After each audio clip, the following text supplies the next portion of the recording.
Lá, vamos falando sobre se o diabo, Satanás, seria o nosso ego ou eu, conforme afirmam seitas religiosas e filosóficas. E na realidade essas filosofias são sofistas, que só pensam no faz-me rir, bom. Filosofia de Araque, isso inclusive era contestada, essa prática, por Sócrates e por tantos outros antigos pré-socráticos, referente àqueles que vendiam filosofia simplesmente por ganhar e às vezes com mentiras. É mais ou menos o que ocorre hoje em dia no YouTube.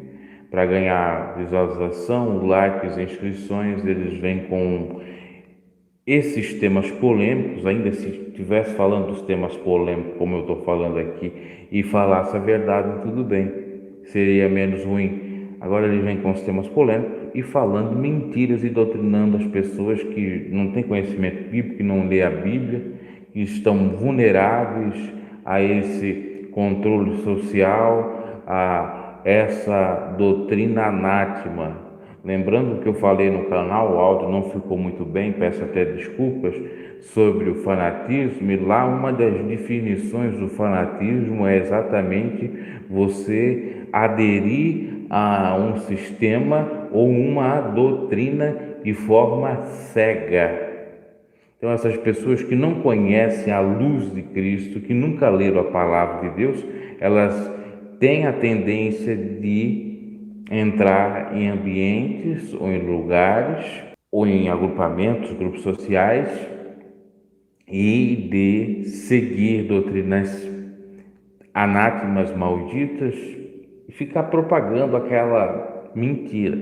Como diz o ditado, uma mentira falada por 1000 vezes vira uma verdade quase que irrefutável ou absoluta. Bom, vamos à própria pergunta e resposta. Chega de rodeios. É de fato o diabo, o Satanás, o nosso ego, o nosso eu? Seria isso realmente uma verdade? E inclusive dando supedâneo, fundamento para que nós possamos afirmar que Satanás, o diabo, não existe? Eu já falei no outro vídeo, provando biblicamente que Satanás, o diabo, o demônio, conforme for a expressão, existe. Lembrando que a palavra Satanás vem do hebraico, e já diabo, demônio, vem do grego, e depois vem a tradução latina. E na velha aliança, no Velho Testamento, nós temos a palavra em hebraico Satanás. E não é só em Jó, é no livro de Crônicas também, e no livro de Números. Os judeus chegam a afirmar que Deus criou sim Satanás, mas não é esse ser horripilante e terrível, e ele age simplesmente como um acusador, que é de fato o significado real de Satanás. Não seria um aniversário ou inimigo número 1 do Senhor, aquele adversário bem terrível? Dá uma suavizada. É assim que eles trabalham, fazendo uma espécie de eufemismo da própria palavra. E não é bem assim se a gente analisar todo o contexto. Bom, vamos lá. Então vamos pensar conosco mesmo, seria o nosso ego, o diabo, o Satanás? Se você ler São Marcos, não é em São Marcos que fala, é São Mateus. Em São Marcos vai falar em outras referências ou em outras passagens que Jesus expulsou demônios, que Jesus deu autoridade para os seus discípulos expulsar demônios. Até já falamos um pouco sobre isto em outros vídeos, inclusive naquele anterior.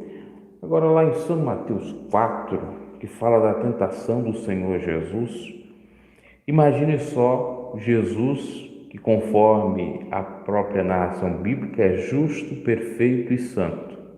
Jesus é justo, perfeito e santo. Sendo atentado, vamos hipoteticamente colocar que Satanás seria o ego de Jesus. Sendo atacado, sendo confrontado, será que Jesus ele ficaria assim com tanto medo do ego dele, sendo que ele era perfeito, teoricamente já tinha controlado o ego? Se Satanás, que Jesus teve o contato, diálogo, seria o ego dele, era necessário ele ser transportado lá para o pináculo do templo, e se fosse o ego do próprio Cristo, principalmente, que tentação era essa? Como que Jesus ia se sentir tentado, sendo que o ego dele era praticamente correto, puro, diferente de nós? Haja vista que ele não nasceu de conjunção carnal, nasceu de obra e fruto do Espírito Santo. Agora, lá em Jó 1:6-7, imagina Deus sendo atentado pelo seu próprio ego, porque lá fala sobre o diálogo de Deus e Satanás. E Deus perguntando para Satanás da onde que ele vinha. Ele disse: eu vim de rodear a terra. E Satanás vai dizer: olha, esse teu servo Jó fez isso, fez aquilo. E Deus vai afirmar: olha, eu posso permitir que você toque nele, porque ele é servo fiel. Não é isso que tu diz, que ele só me serve porque tem prosperidade. Deus sendo atentado pelo seu ego. Os judeus, com essa passagem, como eu disse, eles tentam dizer que Satanás teria sido ali, nesse caso, alguém amando do Senhor para provar Jó. Mas não é bem assim. E outra coisa interessante, se o Satanás, o diabo, fosse o nosso ego, como explicar aos Efésios 6:10, que fala sobre as armaduras de Deus, que nós devemos combater? Não é contra o nosso ego, não é combater internamente, mas se revestir da armadura de Deus. Para isso vai ser falado a partir já do versículo 12 do capítulo 6, que diz: pois a nossa luta não é contra seres humanos, ou seja, não é contra nós mesmos, porque também nós somos seres humanos, não é contra os outros e não é contra nós mesmos, não é contra o nosso ego, mas contra os poderes e autoridades, contra os dominadores desse mundo de trevas, contra as forças espirituais do mal nas regiões celestiais. Por isso, vistam toda a armadura de Deus, para que possam resistir no dia mau e permanecerem imbaláveis depois de terem feito tudo. Recado do apóstolo Paulo. Se fosse o ego, não se dizia que teria que ser revestido das armaduras de Deus. Se fosse o ego, a luta seria contra os seres humanos e não, como o texto diz, afirmando que não é para ser contra os seres humanos. Então você vê como essa gente, eles deturpam a sã doutrina, deturpam a palavra de Deus para ganhar audiência. É uma coisa assim terrível. O ego faz parte da carne. O egocentrismo, o egoísmo. Jesus mesmo disse: renuncie ao eu, carregue a cruz de cada dia e siga-me. Tem que ser deixado o ego, mas é uma obra carnal. Na realidade, nós somos atentados de no mínimo 3 formas: com as obras carnais, que dentre elas o ego se encontra ali, por Satanás, ou seja, influências malignas, e também por influências de pessoas que são ou malignas ou carnais, pois a Bíblia diz que as más conversações corrompem o que? Os bons costumes. Então essas 3 lutas nós temos que ter. É a luta contra as obras carnais, contra as potestades principais no mundo espiritual, e também do mundo físico, que seria essas pessoas malignas, perversas, maquiavélicas, que corrompem os bons costumes. Em outras palavras, seriam Satanás, a carne e o mundo, os nossos três inimigos que nós deveríamos lutar para vencê-los.